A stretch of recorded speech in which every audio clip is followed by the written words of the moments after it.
¿Ves esta imagen? Esto ocurrió en un estadio abarrotado, justo después de un partido del Mundial de Qatar, en 2022. Ahora fíjate en esta otra escena. Es lo que suele ocurrir después de cualquier partido. El suelo cubierto de vasos, botellas, banderas y papeles. Pero en medio del vacío, un grupo de japoneses se queda. Recogen cada trozo de basura, lo meten todo en bolsas de plástico y dejan el lugar más limpio de lo que lo encontraron. Pero esta no fue la primera vez que escenas como esta dieron la vuelta al mundo. Ya tuvimos episodios similares en la Copa del Mundo de Brasil en 2014, así como en la Copa del Mundo de Rusia en 2018. Ahora presta mucha atención a estas escenas de aeropuertos. Si alguna vez ha aterrizado en Japón o ha visto algún vídeo de allí, quizá haya notado una cosa. Las maletas que llegan a la cinta transportadora no se tiran de cualquier manera. Cada empleado coloca el equipaje con cuidado, todo alineado, mirando en la misma dirección. Es casi un ritual de respeto hacia las pertenencias de cada pasajero. Estas imágenes no son una excepción. Muestran algo mucho más grande. Ayudan a entender por qué Japón es conocido como el país con más valores del mundo. Hoy, Bello Mundo te mostrará este Japón casi perfecto, pero también se sumergirá en los contrastes, porque detrás de la perfección hay un lado más rígido, conservador e incluso doloroso. Número 1. Ubicación y geografía. Japón se encuentra en la esquina derecha del mapa, en el extremo este de Asia. Es un archipiélago con más de 6.000 islas repartidas por el Océano Pacífico. Pero casi toda la población vive concentrada en 4 de ellas: Honshu, Hokkaido, Kyushu y Shikoku. Y aunque el país no es enorme en territorio, está lleno de contrastes. Las montañas cubiertas de nieve comparten espacio con volcanes activos. Las llanuras fértiles conviven con ciudades supermodernas, llenas de rascacielos y letreros de neón, y las 4 estaciones del año se presentan allí de la manera clásica: invierno helado, verano sofocante, cerezos en primavera y hojas rojas en otoño. Pero hay un detalle que lo cambia todo. Más de 3/4 partes del territorio japonés es montañoso. Esto ha hecho que las ciudades crezcan apretujadas entre el mar y la ladera, generando comunidades compactas e increíblemente organizadas. Y por si el relieve no fuera suficiente, Japón también se encuentra en una de las zonas más inestables del planeta, el Círculo de Fuego del Pacífico. Los terremotos, los tsunamis y las erupciones volcánicas forman parte de la rutina. Por eso las escuelas realizan simulacros de emergencia y gran parte de la población lleva kits de supervivencia en casa. Pero esta convivencia constante con el riesgo no ha creado un pueblo paranoico, ha creado un pueblo disciplinado. Además, la posición estratégica del archipiélago ha influido en toda su historia. Rodeado por el mar de Japón, el mar de China Oriental y el Pacífico, el país estuvo aislado durante siglos. Esto ayudó a preservar tradiciones únicas, pero también despertó la codicia de las potencias vecinas. Este vaivén entre el aislamiento y la apertura selectiva al mundo ayudó a moldear lo que es Japón hoy en día, un país moderno, pero profundamente apegado a su propia identidad. Número 2. Historia. Durante mucho tiempo, vivir en ese archipiélago significaba obedecer un rígido código de honor, silencio y jerarquía. El país estaba controlado por los shogunes, líderes militares que mandaban más que el propio emperador. Los samuráis garantizaban el orden y el pueblo vivía bajo un sistema casi feudal. Cada uno en su lugar, cada uno con su deber. Todo funcionaba dentro de un equilibrio cerrado y el contacto con el resto del mundo era mínimo. Pero esto comenzó a desmoronarse en el siglo XIX. En 1853, buques de guerra de los Estados Unidos atracaron en la bahía de Edo. actual Tokio. La misión era forzar la apertura de los puertos japoneses. Con los cañones apuntando, el país no tuvo otra opción. Entonces llegó la restauración Meiji. Los shogunes perdieron el poder, el emperador volvió al mando y Japón se sumergió de lleno en la modernización. Creó fábricas, ferrocarriles y un ejército moderno. En pocas décadas, saltó del siglo XVII directamente al siglo XX. El cambio fue tan radical que en 1905, la recién modernizada marina japonesa venció a la poderosa Rusia. Fue la primera vez que una nación asiática derrotaba a una potencia europea en una guerra moderna. Pero ese éxito también trajo consigo sed de poder. Japón ocupó Corea, avanzó sobre China y adoptó un discurso cada vez más militarista. En 1941, atacó Pearl Harbor y arrastró a Estados Unidos a la Segunda Guerra Mundial. El resto es conocido: bombardeos, derrotas, devastación.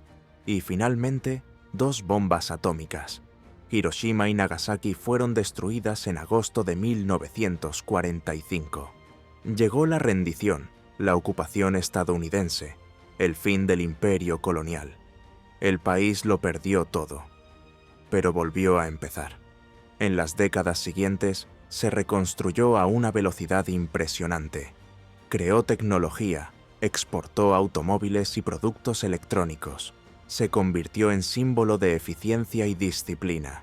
La economía se disparó.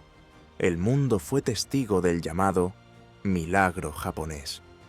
Esta secuencia, aislamiento, choque, guerra, renacimiento, ayuda a explicar muchas cosas. Un país que valora el orden y la colectividad, pero que también se enfrenta a dilemas modernos por llevar tanto peso histórico a sus espaldas.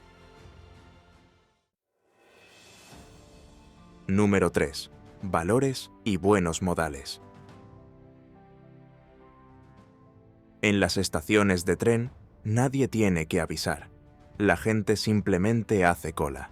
Nadie empuja, nadie intenta colarse. Solo se entra en el vagón después de que salga el último pasajero.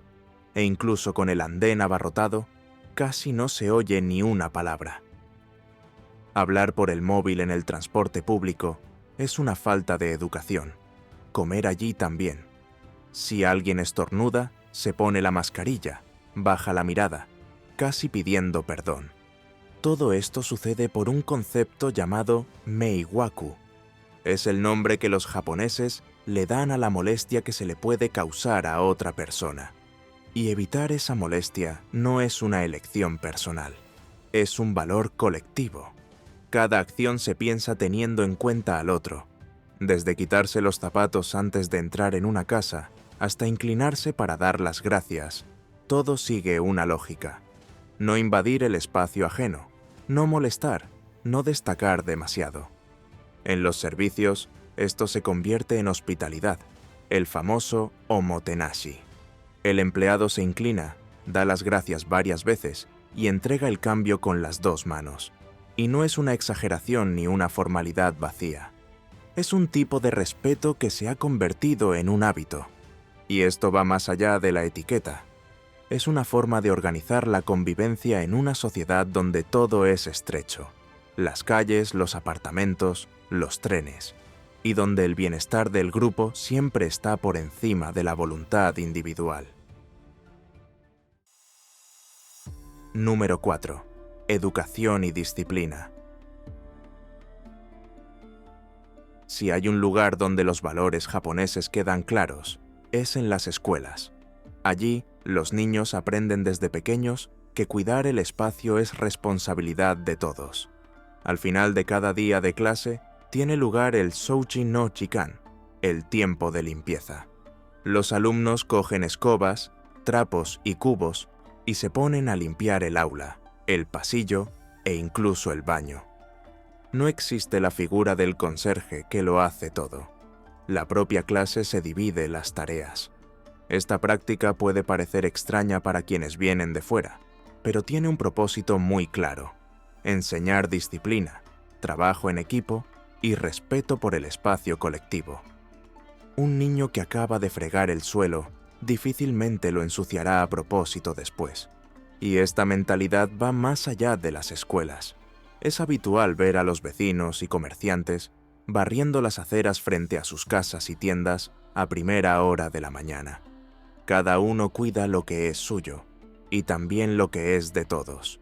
Como dijimos al principio del vídeo, estos hábitos se hicieron famosos en todo el mundo, cuando los aficionados japoneses comenzaron a aparecer en los mundiales. Mientras las otras aficiones se marchaban celebrando o lamentándose, allí estaban ellos, con bolsas de plástico, recogiendo toda la basura. Y no solo la afición. La propia selección japonesa llamó la atención al dejar el vestuario impecable después de los partidos, con notas de agradecimiento escritas en varios idiomas. Es casi una extensión de ese ritual aprendido en la escuela. En Japón, la disciplina no solo se enseña, se vive, desde el primer día de clase hasta el último silbato de una Copa del Mundo. Número 5. Familia, tradición y respeto intergeneracional. En Japón, la familia es más que un núcleo afectivo.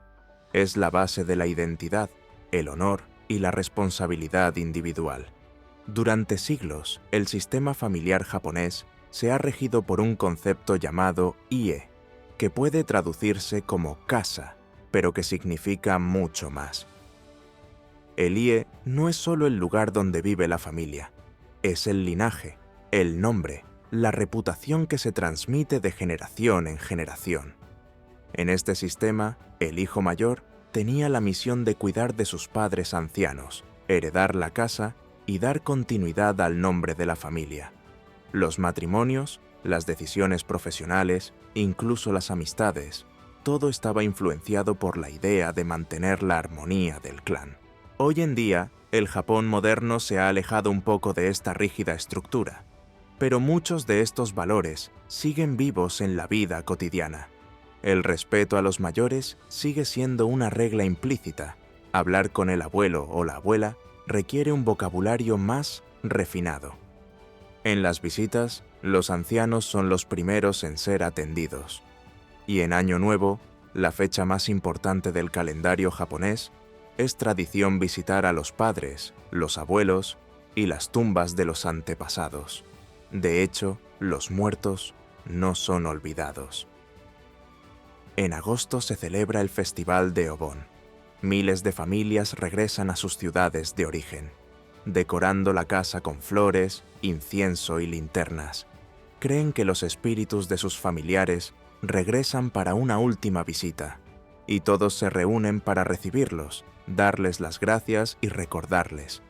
Este respeto por los mayores también se refleja en las cifras.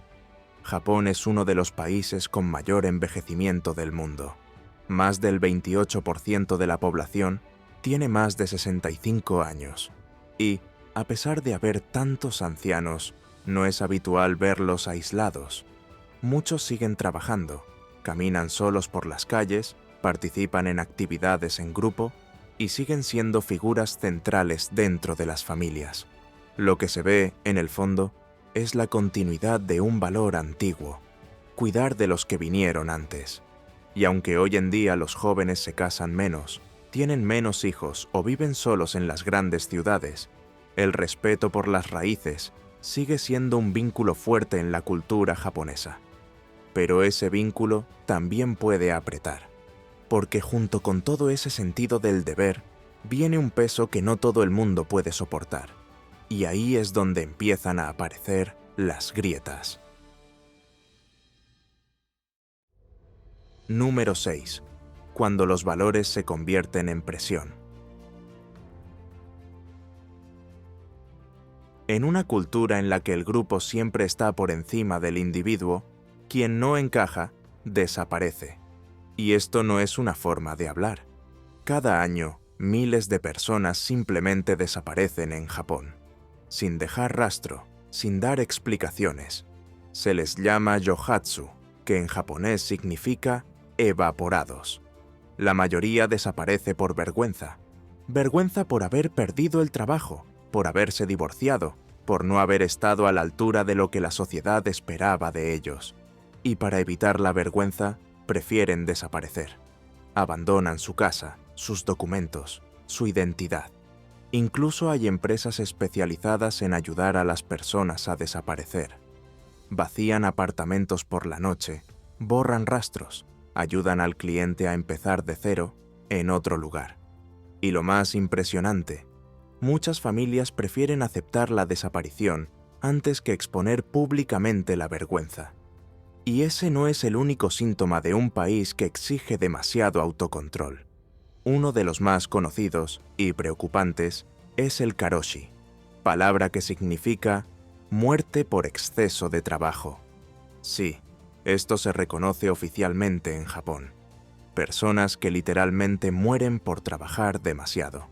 Infartos, derrames, colapsos físicos causados por jornadas que superan las 100 horas extras al mes.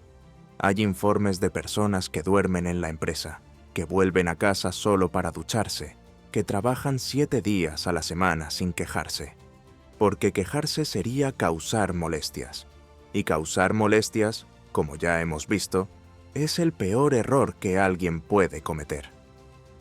Otro fenómeno grave es el de los hikikomori, personas en general jóvenes, que se aíslan totalmente en sus casas, a veces durante meses, a veces durante años. No trabajan, no estudian, no se relacionan con nadie. Viven encerrados en su habitación, mantenidos por sus padres. Algunos ni siquiera salen a comer, reciben la comida en la puerta. Se estima que hay más de 500.000 de hikikomori en Japón, y el número real puede ser mucho mayor, ya que muchos casos ni siquiera se registran. Estos jóvenes no son rebeldes. Son personas que, tras intentar encajar en un modelo rígido de éxito, acabaron por rendirse y prefirieron desaparecer del mundo. Es en este punto donde la cultura del silencio, la etiqueta, la disciplina y la perfección comienza a mostrar su otra cara. Porque mantener la armonía social en Japón a menudo significa borrar cualquier cosa que amenace esa armonía, incluso a uno mismo. Número 7. Presión social y exclusión silenciosa. Para terminar esta parte sobre los valores que ejercen presión, hay algo que mucha gente solo percibe cuando vive allí. No todo el mundo se siente parte de la sociedad. En Japón, el esfuerzo por mantener la armonía social es tan grande que, a veces, quienes no encajan simplemente desaparecen de la convivencia. Mostrar emociones en público se considera una falta de control. Hablar de depresión o ansiedad sigue siendo un estigma. Buscar terapia, entonces, es casi como admitir un fracaso personal, algo vergonzoso que se oculta. Este peso no solo afecta a los japoneses. Los extranjeros que viven en el país suelen referir una sensación constante de exclusión. Hay restaurantes que se niegan a atender a turistas, incluso cuando están vacíos. A veces es sutil. La persona oye un «estamos llenos», incluso cuando hay varias mesas disponibles. No es grosería, es una forma de decir, sin decirlo, que no eres bienvenido. Y no solo ocurre en los restaurantes. Existe una distancia invisible en la convivencia social. Es difícil hacer amistad con los compañeros de trabajo.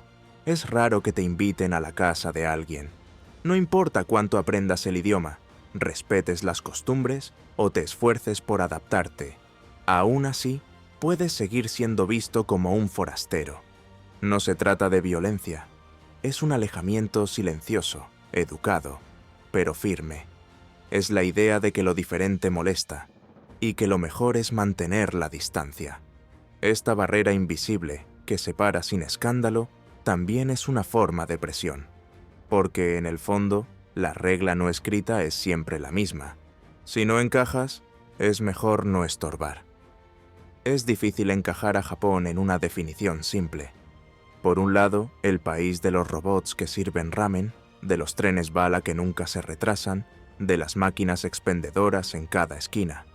Por otro lado, un lugar profundamente tradicional, donde los rituales milenarios siguen vivos, donde el silencio todavía vale más que el grito, donde el respeto por el pasado a menudo habla más alto que el deseo de cambio. Japón sigue siendo uno de los países más respetados del mundo, pero también es uno de los que más ocultan sus dolores. Y ahora que has visto todo esto, cuéntanos en los comentarios. ¿Vivirías en Japón? ¿Crees que podrías vivir en una sociedad con tantas reglas, valores y exigencias? Deja tu opinión en los comentarios. Si te ha gustado el vídeo, no olvides darle a me gusta y suscribirte al canal para no perderte los próximos episodios de Bello Mundo. Y prueba a usar la nueva función Hype del vídeo. Ayuda mucho al canal a llegar a más gente y seguir ofreciendo contenidos increíbles como este.